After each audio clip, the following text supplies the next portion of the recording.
Welcome back. Another episode of Mojo Sports. I'm your host, Willie Mo, aka Chubes, aka Theo Wrong. Okay. And I'm here with my co-host, Joe. And Deal that's all you wrong. need. You just need Joe. Joe's very iconic. It's like LeBron or Kobe, right? That's all you need. One name. Yep. Theo wrong Joe, is what you pulled out, huh? You get a lot of those, but Theo wrong is the one that stuck with you. Theo Wrong's, I think it's probably pound for pound the best one that somebody has said because it also attacks my takes. Yeah. Pound for pound, that's another one you get a lot. Fat Theo Vaughn. Uh, you get, Yeah, I, not very creative by these guys. the ones that get me are the Vio Thon. I don't know why that one cracks me up. It just does every time. But Theothon. yeah, yeah, Some guy said Theoton or something. That ninety felt like a percent fat of our joke. views. 90% of our views. Yeah. We get people locked in on the first 5 seconds of a video because they're just trying to figure out if I'm Theo Von or not. Joe, let's dive in. First and foremost, I want to give out an award for Specimen of the Week. Okay. We have a high school athlete named Hunter Abner from Bloomfield High School in Indiana. Now, he's a basketball player, and he's actually much more than a basketball player because he plays soccer and golf as well. So, three-sport athlete, and he is mainly basketball. He just helped his team win sectionals, and he's 6'1", 280. Built a lot like your boy, Theo Wrong. And what can I say? He benches 225. He squats 400 pounds. He's got a 22-inch vertical. And man, is this guy wet from the three. That's all he does. Shoots threes. And it appears like nobody guards him during these games either. So he's kind of a decoy, but then you get him the ball. He's going to rain. I even saw he had an electric pass in one of their games, just a one-handed, like a Jokic full court tip. So shout out to Hunter. Congratulations on the prestigious MoJoe Award of Specimen of the Week. Yeah, shout out him. I saw some of those clips, unbelievable. I would love to see some golf highlights. I really would. The basketball highlights are great, but we've seen that before. I haven't seen too many large guys, especially high school golf. We get some of those on the tour that can play, but I'd love some golf highlights. I want to stick on high school basketball actually here for a second. Something that came across my desk here. Seven Lakes High School in Texas. It's in Katy, Texas, right outside of Houston. There's a lot of debate online, and they're saying it might be the best high school basketball team of all time. Um, this is up there with 2020 Chino Hills, I believe, which was the Ball brothers. Um, but the debates online are raging, and they're from people a lot younger than us that pay attention to high school basketball. But it seems like this team's the real deal. So Seven Lakes, apparently a team to watch in the high school basketball playoffs. I'll be tuning in. I don't know about anybody else. I don't think there's any lines, though. That's the problem. So actually, I take it back. I probably won't watch. But if I can find some betting lines on Seven Lakes High School basketball, somebody reach out to me because I will bet on it.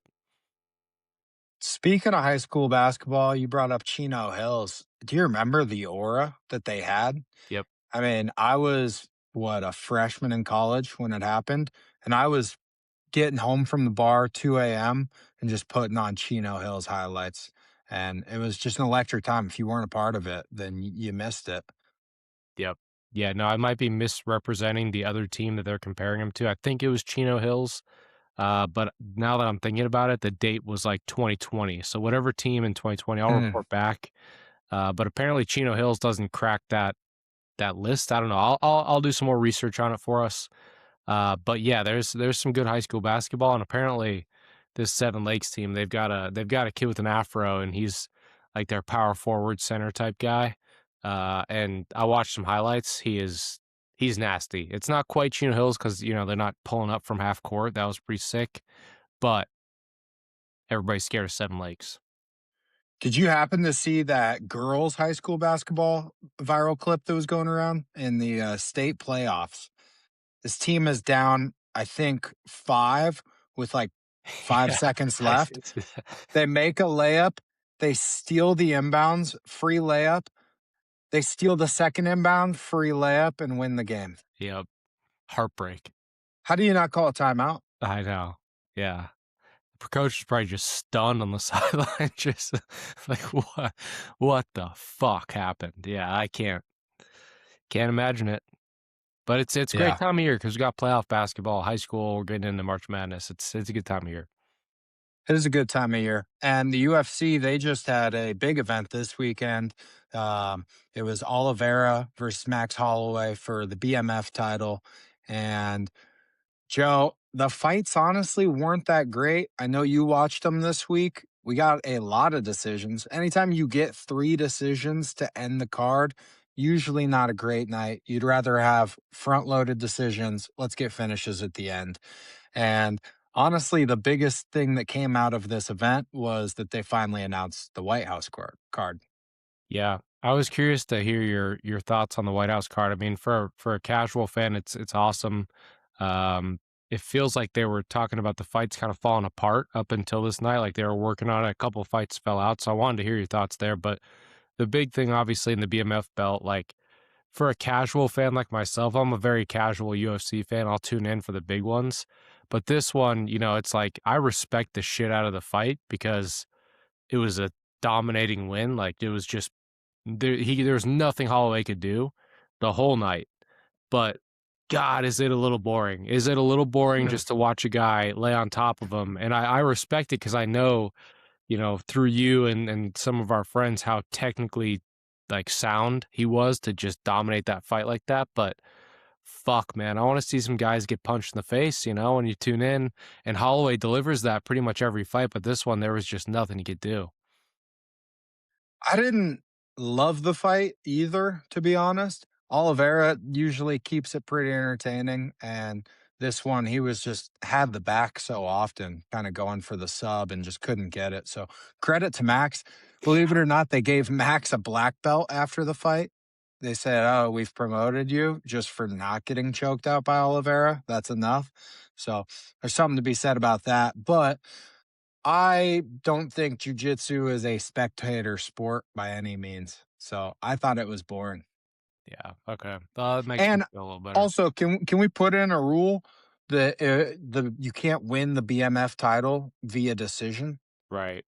Right, at least not like that. Like, if over 60% of the fight is on the ground, and it's on the ground with one guy in control, it just yeah, it was tough watch. It was, and Peacock, I mean, fuck Peacock or not Paramount. Like, the ads on the walkouts, Sorry, Peacock. they do the last yeah, sorry, Peacock. They do the last, they do the main fight, like, well. They show the whole thing for those, but the other ones, the ads just I don't know, man. It's great that it's on there, and I like that it's on Paramount. You don't have to pay $60 every time, but the ads for the walkouts just kill the vibe for me. Freedom isn't free, Joe. Yeah, I I don't know, know if I you've know. heard that. But did you also get blacked out while you were watching it? And I'm not Yeah, talking drinking. I'm not yeah. talking drinking. No, Okay. both, All right. yeah. Right I on. thought Hell it I yeah. thought it was just me, I was sitting on the couch, I was like, "What did I click? Did I did I stumble and click something?" But yeah, it blacked out, and I had word from a few friends just gone, yeah, for about 10 seconds there, and then lo and behold, you pop it back on, Holloway's on the ground again, so it didn't hmm fucking matter. Yeah, who knows if he ever actually gotten taken down? Nobody saw, right? This might have been staged. Yeah, it was, not a What'd close you think fight. of the White House card? Did you like the fights that they presented? Yeah, I mean, I thought the co-main with, Pereira and the French guy, what's his name? Not Kanu. Cyril gone. Yeah, Cyril Gane, yeah, close. I thought that one, it's like maybe they'd stack the co-main with some more Americans, but I'm pumped to see the fight. I feel like Pereira's gonna get his ass beat on the White House lawn. That's what I'm coming out with, and I'm a big Pereira guy, but anytime you get a Frenchman that's that big, I get a little hesitant. So that was the only surprise for me was I thought there'd be more American headliners for something like that. And obviously the main fight isn't American guy headlining it, but Yeah, I don't know. What'd you think? I'm such a casual fan that literally whatever you tell me, I'm just gonna go around saying it as my opinion. I think it's a good card. Like, there were people that came out and they were like, "This is bullshit." Like, we wanted a good card. If you compare this to any normal pay-per-view, this holds up. I think they just overpromised, underdelivered. They Mm. said it was gonna be John John Jones, right? Jones, Yeah, yeah, Pereira. It was yep, gonna be Islam Makhachev versus Topuria. We're gonna get McGregor on the card. All these promises, and then it kinda leaves a sour taste in your mouth when you see this. But overall, Ilya Topuria versus Gaethje is the main event. It's a fun fight, but Ilya Topuria is still minus 450. So we're right, not getting a supposedly competitive fight. Then we get Pereira gone, which depending on where you look right now, DraftKings has Pereira minus 130. I've seen other books bet online. They had gone minus 150, something like that. So it's all over the board right now. We'll get a better price as we get down. It'll probably end up close to a pick 'em, I would guess. I'm kind of with you though. I think Gone is pretty scary for Pereira. I don't think that's a great fight for him. And if you look at who Gone has lost to, he's lost to John Jones and Francis Ngannou. This is two of the best heavyweights of all time, maybe the two best heavyweights of all time. So don't count him out just yet.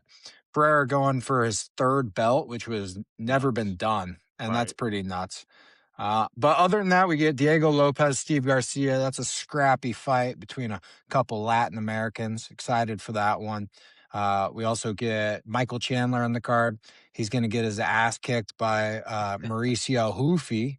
So that'll be fun. At least we got an American there. That one feels more like a sacrificial lamb. Yeah, yeah, We might as well send Michael Chandler to Iran if we're doing this.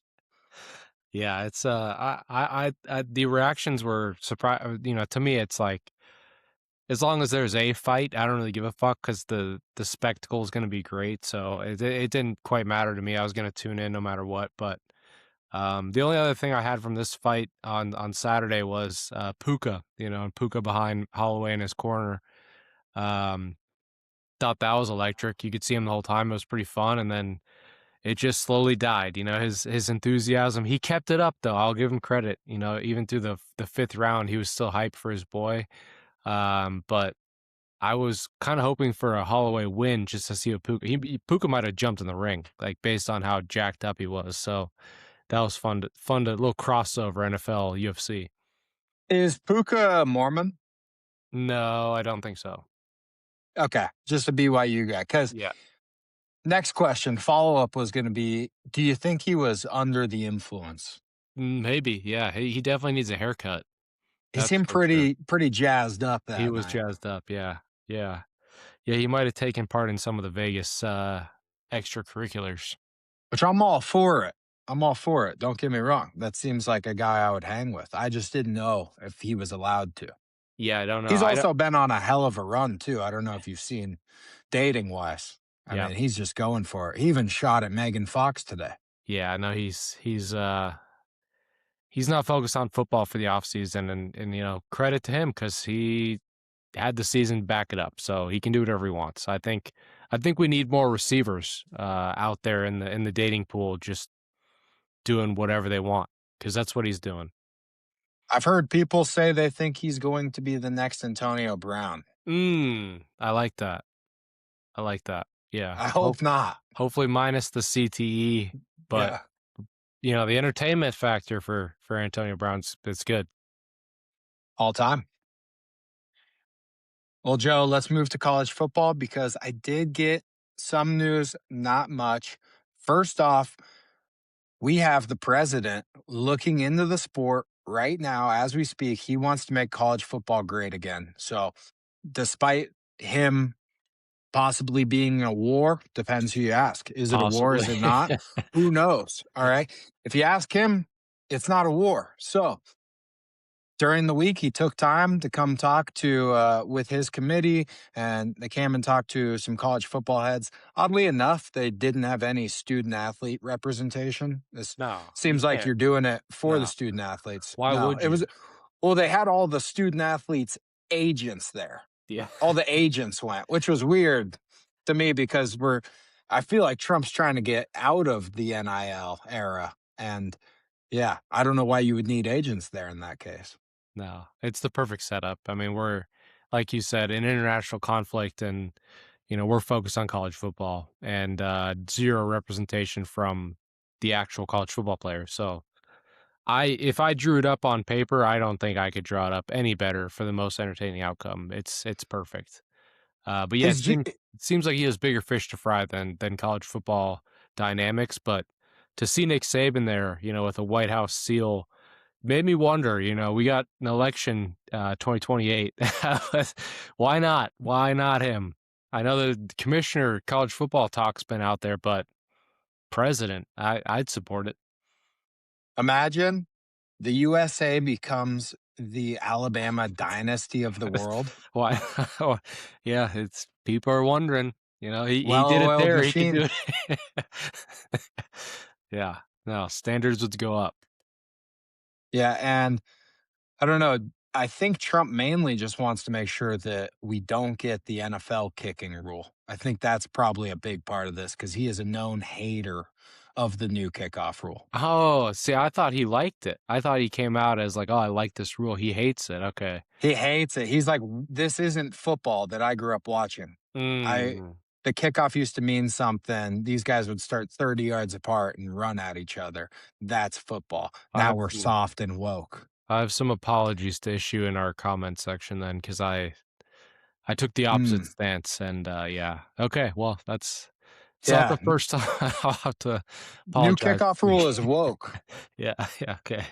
All right, Yeah. all right. So Trump focused on that, which also I wanted to give him the second award of today from Mojo Sports. And this one actually comes with a cash prize. Uh, Mm, yeah. So we are going to give the winner, this week's winner of Sports Guy of the Week to Donald Trump, President of the USA, $10,000 cash reward. And Joe, I know it's a lot of money. We've never given out that much, but we want to give it out to the president, especially at a time like this. And there's just two disclaimers. You got to come down to the Mojo studio, pick it up in person. And then, secondly, you got to be subscribed. yeah, So nice. once we get, Okay. just come on down, pick up your 10K. And that's from me and Joe. Joe, how do you feel about that? How do you feel about giving out that kind of money? It's the first time I'm hearing about it, but I'm down to get into the political game here. I've been wanting to transform this into a political podcast since the start, so let's do it. One subscription from the White House or from Trump, one re-truth on Truth Social, and this thing's gonna be rocking even more than it already is. If they could make us some of those highlight reels they've been putting out, just of That's our true. show, hey, we've got to do numbers. Yeah, everybody goes on there and they're like, "Hey, I didn't approve this. Can you take us down?" Me and Joe actively every day we're tweeting at the White House, "Hey, use this clip," and we're sending them clips from Mojo. So we're in talks right We now. put one YouTube clip out that gets 1,000 views, and it's like, hey, you can't use this clip, and the White House is just actively clipping anything they want regardless of trademarks. So I don't know how we get around that, but we got to talk with their social teams once he accepts this award. Yeah, that's why we just need to join forces with them right now, Joe. The other college football news I had, Deion Sanders, they were asking him about special teams. They said, "Hey, we haven't noticed that you haven't hired a special teams coordinator yet. When do you plan on doing that?" And he said, "Where does it say that I have to have one? We're not going to Mm. have a special teams coordinator this year. We're going to put our resources elsewhere." So, as a former specialist, what do you think about this? I mean, it's a third of the game, so if he wants to take on a third of the game by himself, all the power to him, but it'll show up pretty fucking quick if it's not good. So I don't. It seems like a bad call, but he's known to make these risky decisions, so I'll support it. I'm in for it. Let him do it. But yeah, it's a pretty big portion. I mean, the Seahawks, like, that was arguably half their season was, they won a lot of games on special teams and they put a big emphasis on it. So, some zig when others zag, and then maybe that's what Dion's doing. Dion just keeps the news cycle going all year round, and it's gonna be a sad day the day he stops coaching. But gotta love it. I've never seen anything like it before, No. as far as not having a special teams coordinator. It does seem like a bad move. Seems like one that you're gonna get memed for the very first game when you give up a blocked field goal. Right. I mean, it's not the resources elsewhere. That doesn't make, like, what do I I don't don't even know know if if that there's was like, his point, but that's what I assume you're doing if you're not gonna hire one. right. Like, yeah, I just don't. Sure. We'll see. We'll see. I will be betting the under on Colorado win total. Next year, he's just gonna get rid of kickers and punters. Yeah. Just go for it. Like that Yeah. high school coach just goes for it on like 4th and 10 from the 5-yard line. Sure. Yeah, he's just easing us into it. He couldn't just do it all right away. We're not ready for that. No. Yeah, whatever. It's weird because he's been like a proponent of kickers and specialists and stuff in the past. Like, he's highlighted them on their social medias, and like it's been a big deal. So maybe he wants to coach it, and that was his point. He's like, I'm gonna do it. But he probably should have said that and not, yeah, we don't have one. He was a great special teamer. That's what I'm Credit saying. to him. Yeah. One of the best returners of all time. I don't know if he knows a lick about kicking and long snapping, but Saturdays will tell us very soon. Yep. Let's hop into the big boy league. NFL free agency, it's open, it's active, and today is Monday, and we got a lot of moves. So the first one happened over the weekend, and that was Max Crosby. He signs with the Ravens. I'm all for it. Think it's great. I heard my Eagles were thinking about trading for him. Didn't love that. Did not want to do that. They were talking about giving up Jalen Carter for him. I said, Jalen Carter, younger, known winner, won two natties, won a Super Bowl. What has Max Crosby ever won? He's always just the best guy on a really shitty team. So I don't know. But hey, I like Max. So don't come at me. Don't come at me. But that's where I stand on this. How do you feel about the Ravens acquiring Max Crosby? Seems good. Yeah. I mean, that's Ravens defense. It's gonna be weird seeing him in the Ravens uniform, but I'm honestly happy for him because at least he's on a contender now, because it just felt like every game you watched, it was a waste, especially how the season ended last year. They like soft benched him, said he wasn't coming back from an injury, that then he posted a video of him dunking in his house, sick house, by the way. Yeah, But yeah, I mean, it's a good move for him and the league. I think it's going to be fun to watch Max Crosby in some primetime games because he's special no matter how you cut it. Like, he's going to make plays. So I'm excited just because then we get more of him. He was a waste in Vegas, at least for last season. definitely. And pretty soon he is going to realize that Lamar always folds in the playoffs. So unfortunately, he's going to have to deal with that. Then the other big news was Tua got released from the Dolphins. That happened this morning. I think a lot of people expected it, but now it actually happened. And he has already been picked up by the Atlanta Falcons. So Michael Penix, danger, danger. And Joe, what I want to ask you is, do you think Tua is underrated or overrated? Hmm. Well, I mean, what's his current rating? Because it feels It's like bad. okay. I don't know. Yeah, it's just such an injury risk. You know what I mean? Like, you can't have that happen on national TV and then play kind of bad. Like, it's just I don't know, up and down. Does he even start? Like, Cousins is maybe going to go somewhere. You got Penix. Like, it's just a weird.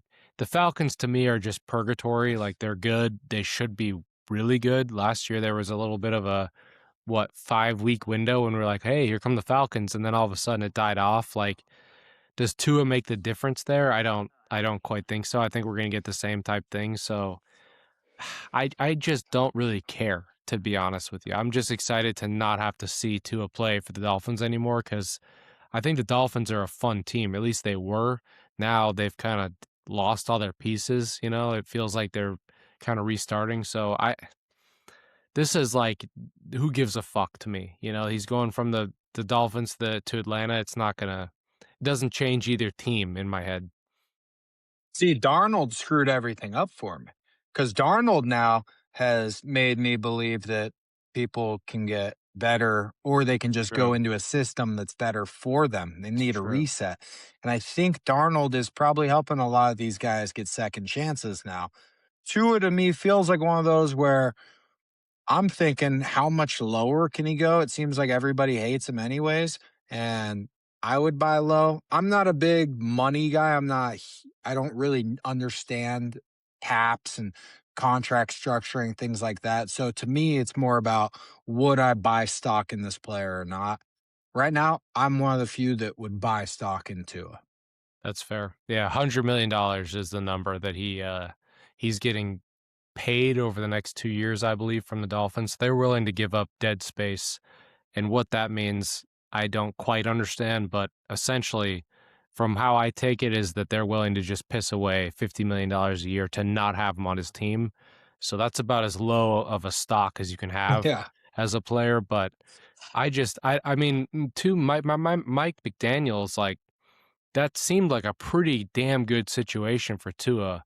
Like, if anybody's, you know, forgiving and a player's guy and like believes in his guys, like I felt like Mike Daniel was that guy for Tua. So I don't know. I just it doesn't feel like it's gonna move the needle for anybody. I just we'll get to the who the you know Dolphins picked up in replacement, but I think both these teams might be irrelevant. The Falcons defense deserves a good offense because they're one of the best in the league, and I want to see the Falcons win. I like the Falcons. I think they're fun.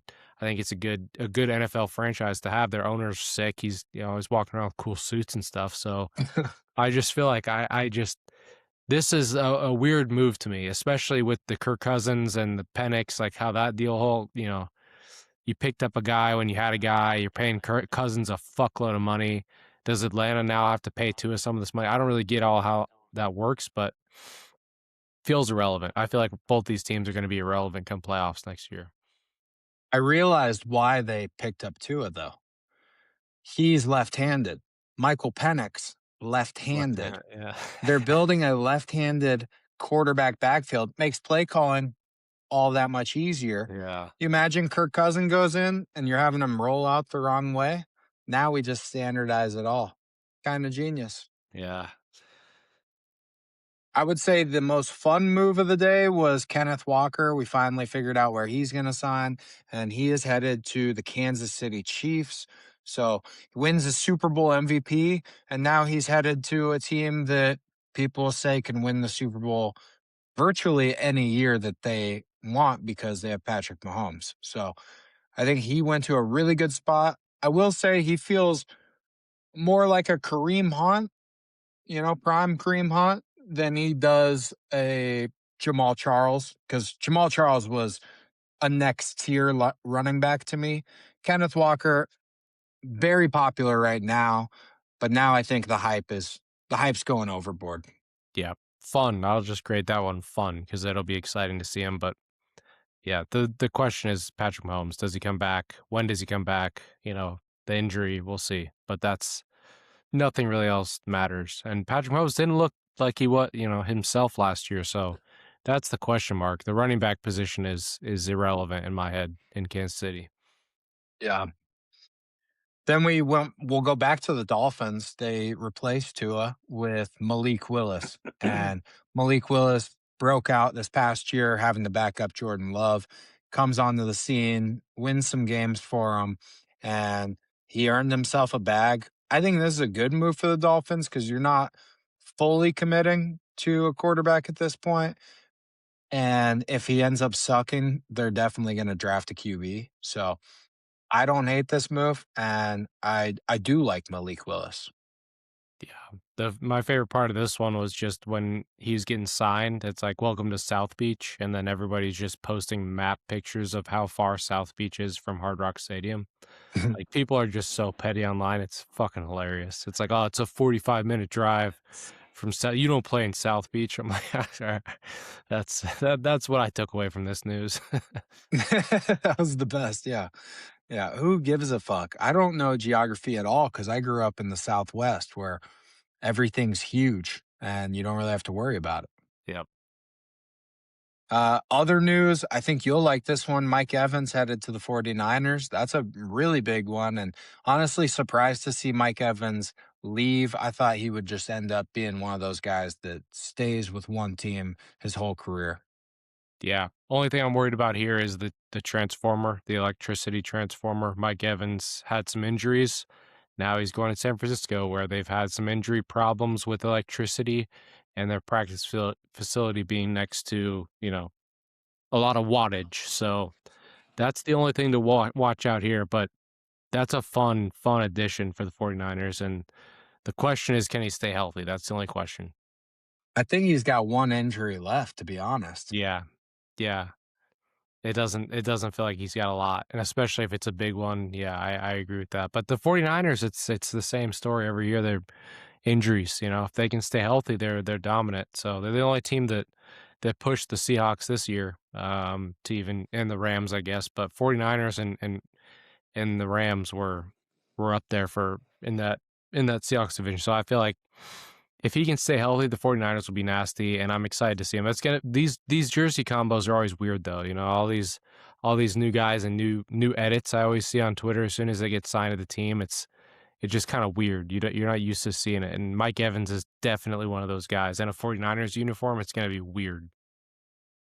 Well, let's squad ride Mike Evans to get injured in 2026 on Kalshi. Let's do a squad ride because I like that info you gave me. Then the Steelers made a couple of good splashes in free agency. First, they pick up wide receiver Michael Pittman from the Colts. So that's a huge signing, adding another wide receiver for Aaron Rodgers. Seems like he might stay at this point. And then they also add Rico Dowdle, one of my favorite running backs. And I think huge for the offense. I do think, though, that Michael Pittman is not the type of wide receiver I would have gone for Mm, because you already have DK and now you're adding another physical yeah, possession wide receiver in my head, and you don't really have a shifty guy that can also just burn people. Not to say DK can't burn people, he's fast as fuck, but yeah, I would have liked to see a little more variety in there. yeah, yeah. I like the Dowdle ad, and Pittman does feel like a DK duplicate. So we'll see. I mean that's kind of scary though. DK and Pittman, um, in the same formation is who are you going to guard because they're both a little bit automatic and they both have deep threat ability. So Steelers, yeah, I hope the Steelers are good. I like the Steelers. I like seeing them deep in the playoffs. Aaron Rodgers is the question. He's old as fuck, so we'll see if he even comes back this year, and if he does, is he still old? I think so. If he does, he's not going to let you know until a week before the season starts. So Gets married secretly again. we got plenty of time till we find out. And then last few notes, ETN goes off to the Saints. Uh, Linderbaum becomes the highest paid center by the Raiders, making $27 million a year. Why did I ever get out of football? Oh, yeah, because the NFL told me to stop playing. Said, you're not good enough. Find a day job. And that's what we do here. And then lastly, Alex Pierce, he ends up staying with the Colts, doesn't leave, but he does become the ninth highest paid wide receiver in the NFL, joining a list of names that's just a lead across the board. And then you stop and say, wait, did that say Alec Pierce? Yes, yes, it did. So crazy money. I think it was $110 million contract. Just absurd. So shout out Cincinnati football, I guess. Yeah. Free agency, baby. We're into it. Free agency. Yeah, honestly, I think this is where the season starts. I think casual fans thinks it starts week 1. Then you get your fantasy football players, they think it starts in July when you get training camp going. Then you have like dynasty fantasy football guys that want to watch the NFL draft. but today is the first day where GMs are actually able to make moves and, get stuff done that's going to help you win a Super Bowl. So, Yep. season started today. Yep. Same with the White House. It's college football, NFL. We got football in the news, which is good for us. Lot of ball going on.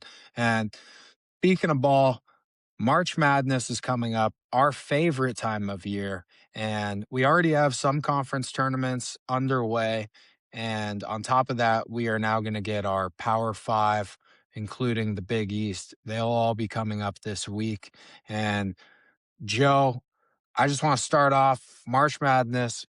What is your favorite March moment? And it doesn't have to be technically in the big dance. It could be conference tournament, but what's one that stands out to you that you just love? That's a good question. I think I'm gonna have to go, and this is my boy, so I'm hesitant to go with it. Virginia and Tony Bennett. I think a 16 losing to a 1. I think for me that just is up there for me. Obviously, it's not like the one shining moment type thing where it's the highlight reel at the end because it happens in the first round. But just to show that it was possible, I like that shit. I like to see things we didn't think would ever happen happen. And so for me, that's up there for me. But I don't know. What about you? I remember watching that game and just being in disbelief and just keep thinking as the time's like just ticking away more and more. I'm just, when is the comeback happening? And never did. So iconic moment. My favorite though, in the moment, this was my least favorite of all time because I had a lot of money on it and I lost. But favorite moments gotta just be the Villanova shot, Chris Jenkins. Yeah, if you remember the game, it's the national championship, and North Carolina is down and they throw up a heave. Guy thinks he's going to get fouled. He like double pumps it and just makes the most miraculous shot you've ever seen. And we're like, oh shit, we have a tie ball game. This game is going to go to overtime. And Villanova's got like 3 seconds left and they drop just the perfect inbound play, get Chris Jenkins a little spot up shot. And what I love about the clip is that the whole stadium just holds their breath as the ball goes up in the air. And all you hear is the ball just hitting the back of the rim, going in. And the next thing you hear are just fireworks going off, confetti just pop, pop, pop, pop, pop. And then everything starts falling, crowd rush. I think it's the best moment of all time. And you can't write it up any better. It's the national championship. It comes down to one shot and he hits it.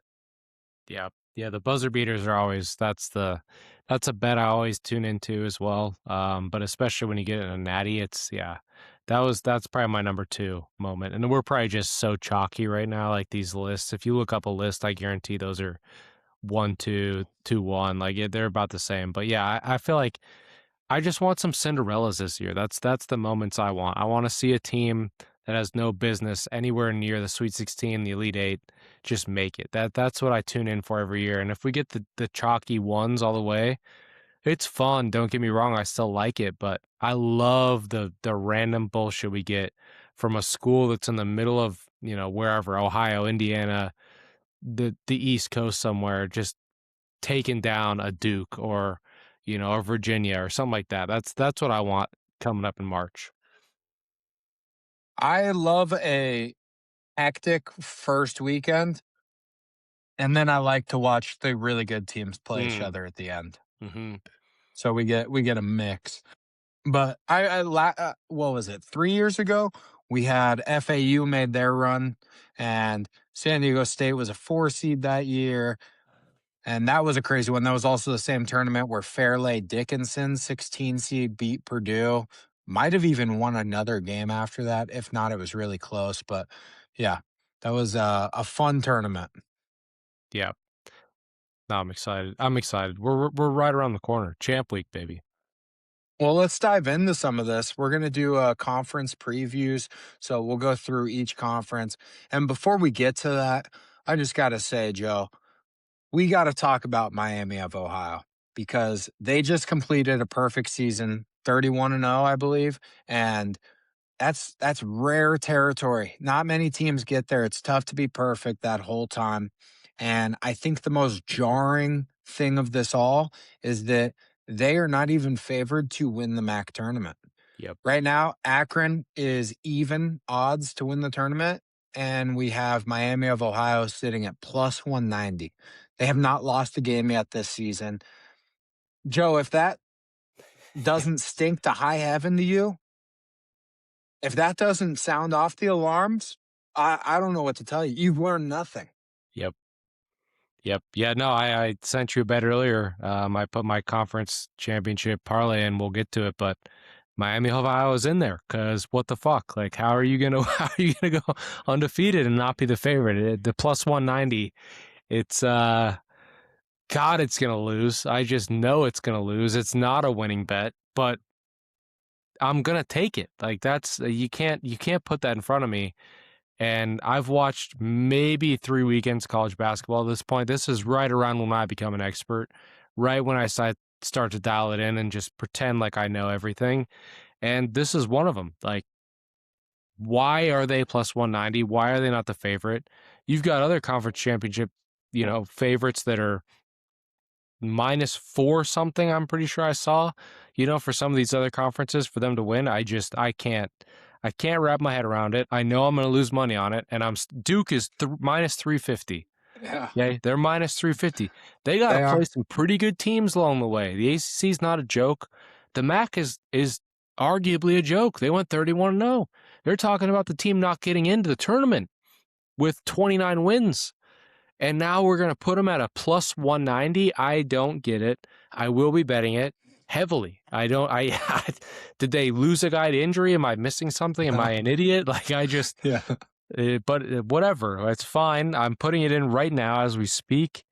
And it's put in. I've just put it in. I doubled down. It's in my parlay, and I've also taken it as a single. I don't get it. It's in. Let me break it down for you, Joe. You're right. This is the MAC. It's not a great conference, so you should be expected to win this.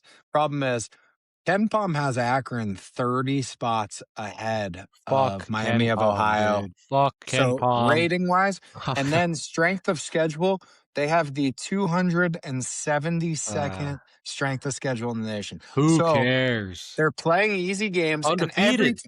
every time I turn on the TV, they're in overtime. Every Yeah. one of their wins comes by like 3 points. Yeah, and look at the loss total. It says 0. Okay, so they get in these games. That's who they are, clearly, and they're not playing in the NCAA tournament. We're not talking about them to win a national title. We're not Fair. talking about them to get to the Sweet 16. We're talking about the teams they've played all season. And correct me if I'm wrong, you play everybody twice in college basketball in your division. Maybe it's a little different because there's 60 teams in every conference now, but I'm pretty sure you play everybody twice. They beat everybody twice. Oh, it's hard to beat a team 3 times. Fuck off. Plus 190. You're giving me plus money on this? It's taken. Joe, when you go to the casino, are you one of those guys that say, oh, it's due? It hit red 31 times in a row. Black is due. Are you one of those guys when you go to the casino? Be honest. Of course. Of course. This is the spot. They're bound to lose. Well, are they going to go 50-0? Yeah.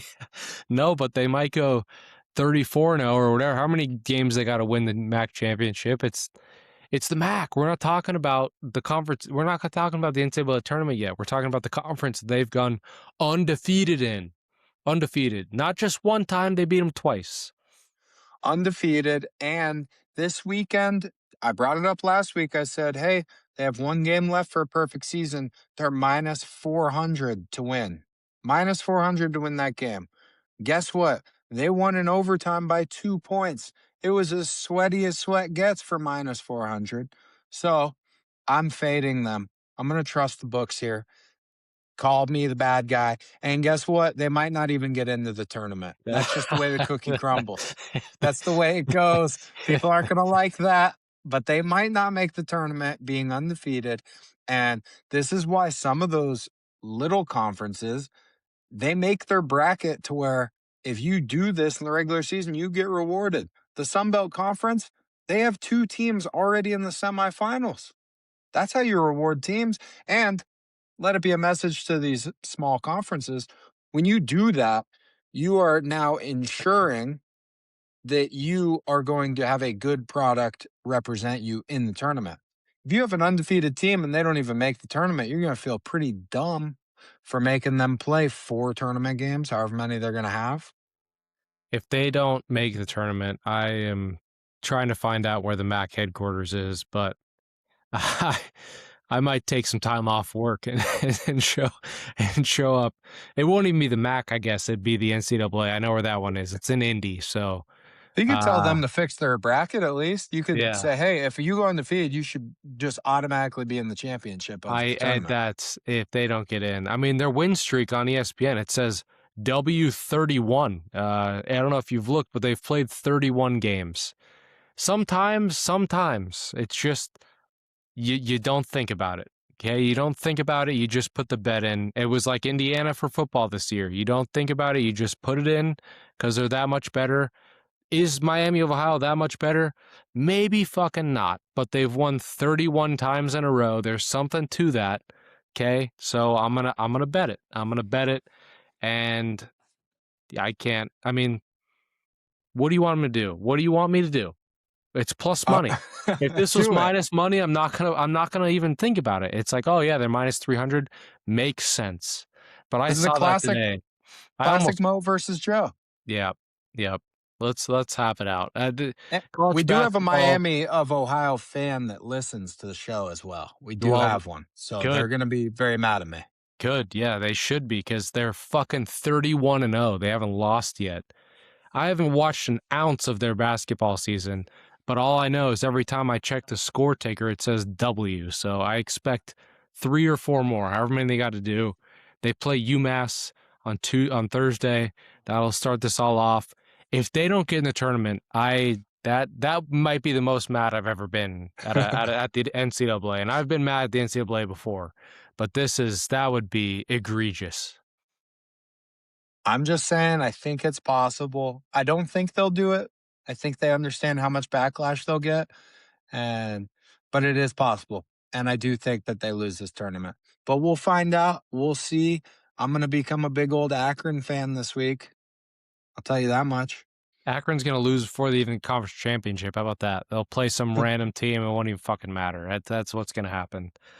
Yeah, The but one thing I do that's enough MAC basketball. Let's go to the other conferences here. Well, I do like that the Miami of Ohio players did flip off the crowd after they finished That's the perfect dude. season. I will support that. I They do. have winning DNA. You can't look at their schedule and be like, "Oh, these guys aren't winners." 31 of them, 0 losses. It doesn't matter how they got there. Nobody gives a fuck if they went to overtime in, whatever, November when nobody was watching. They're watching football. It doesn't matter. It's irrelevant. The 31. That's what's relevant. That's a banner that flies forever. Hey, you're cut off. All right, we're going to the ACC. You're done. All right, no more Miami of Ohio Red Hawk talk for the rest of the pod. ACC lock in, Joe. Who do you have winning this Duke, tournament? Duke, Duke, Duke. Yeah, I Yeah, think Duke. unfortunately, so do I. Yeah, Yeah, yeah. I yeah, mean, not it's very fun. no, at minus 350 like this one, if you're looking at odds and you're trying to figure it out, like maybe they lose a game, but I don't see who takes them out. I think the ACC is a little bit down this year. And if they put an ACC team in over Miami, Ohio, I mean, going back to them, I'll I'll lose my shit because like there's a lot of teams in the ACC that play in the MAC this year. They don't go 31-0. I promise that. They're probably going to let in bitch ass Nebraska over them. And then you'll just be in a twister. You won't know No, what to do. we'll get to the Big Ten. We'll get to the Big Ten. ACC though, yeah, I like Duke. Duke is probably going to play Florida State for their first game. I'm assuming Florida State wins. They're playing, and honestly, weirdly enough, Florida State's 130-1. I thought about sprinkling just because you catch Duke in a sleepy spot right before the big tournament that actually matters. They're built to beat Duke, and they've been hot lately. I think if you beat Duke, you feel like you can beat anybody. So I might sprinkle on that. The other dark horse I like in this is Louisville, and Mm. Louisville has played Duke tough. So yeah, If I was gonna Yeah. throw out some feelers there, that's who it would be. Plus 950 for Louisville if you're in the market. Yeah, solid. And let's move to the Big Ten. You asked for it. Here you go. Heavy favorite with Michigan. I shouldn't say heavy favorite, but you're still minus money. And other contenders in there, we're looking at Nebraska, obviously. We just hit them. Illinois is going to be a tough out. Wisconsin's been very streaky, very good at times, also vulnerable at times. So, Joe, who do you like to come out of the Big Ten? I like Michigan. I do like Michigan. I think a bet here would be Big Ten to win the NCAA tournament. Kind of similar to what you had with the college football playoff. I think they've got a few teams that could make a run. I think Purdue's a little bit fraudulent. I don't think they've been, they're not the same as they have been. But I am taking a little bit of a flyer with Nebraska to win the conference championship tournament at 11 to 1, plus 1100. So I will be taking that, but I do think Michigan ends up coming out of there. I'll just say it here because we're almost through all the conferences, but I took a chalky. You called it. I think you called it the most public play of all time. Yeah. Um, but I don't give a fuck because I feel like it. I feel like it might happen. But we got Duke, Arizona, UConn, Michigan, Gonzaga, Miami of Ohio. Those are my conference champion winners. So we'll get to the rest of them. But anybody out there looking for some just chalk, there you go. Chalk it up. Yeah, it's tough. I also think Michigan has just had better than all these other teams. Like, I just don't think it's that close. I do think Illinois can definitely create some problems, but they haven't looked great lately. Honestly, I'm going to be taking Michigan State. I Mm, think Michigan State is built well to win this conference tournament. Get them in. They'll probably make the Sweet 16, I would have to guess. So I'm kind of hoping that some of these chalky teams they fall right before the tournament, and then they're like, okay, now nobody wants to play us for sure because we've got that bad taste in our mouth. So I'm going to take a shot on Michigan State for this one. And it'll likely be the final will be between those two. yeah. Michigan State plus 600. They're third in betting odds right now for anybody out there. So, yeah, Michigan, Illinois, Michigan State, Purdue, and Nebraska are the top five in the Big Ten. Love that.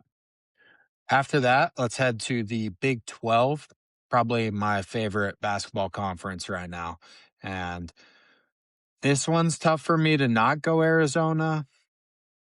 I don't know. This is probably the best Arizona team that I've had the chance to watch growing up in Arizona, follow them year in, year out. And this team's loaded. They don't shoot threes. That's their one thing that they do not do. And it's worked out very well for them.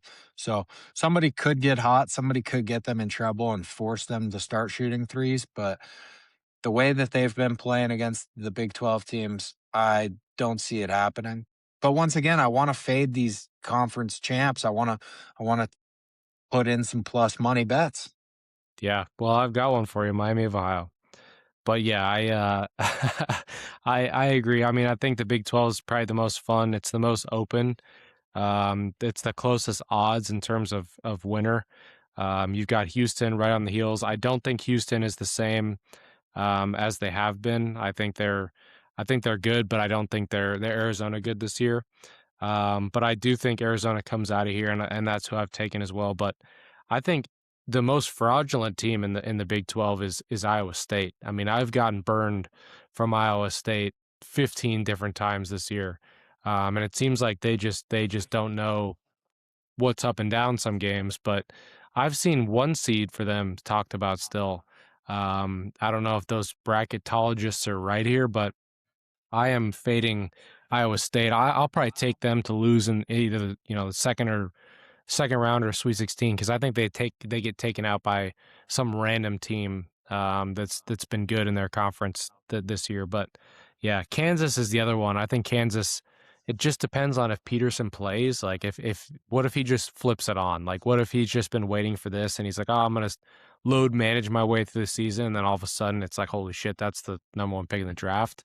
That could happen. That could very well happen. I think that's the play. I think it's Kansas. I think Bill Self. He's probably been on board with this load management thing because of that. There is probably some agreement in place where it's, hey, once we get into conference tournament and the big dance, you got to go full go. So I'm hoping they unleash him. I don't know if that even means that they are gonna win because he still has off nights. He's human. He's not untouchable. And Arizona's also a better team, even if Darren Peterson's on the floor. But that is the team 8-1. That's got my eye. And I'm gonna put that in. I like it. Yeah, I like it. After that, Big East. And Joe, I'm not very impressed with the Big East this year. Didn't really enjoy watching it either. It wasn't very fun, wasn't exciting.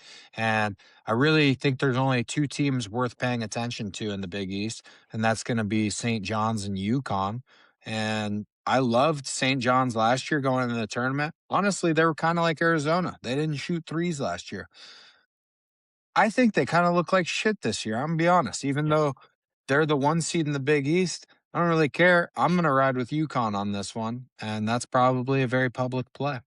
Yep. I'm same with you. I just feel like Dan Hurley's a psychopath, and this is the time of psychopaths. So we get March, and that's when they come out. So Rick Pitino, old, also a psychopath, but he's past his psychopath prime.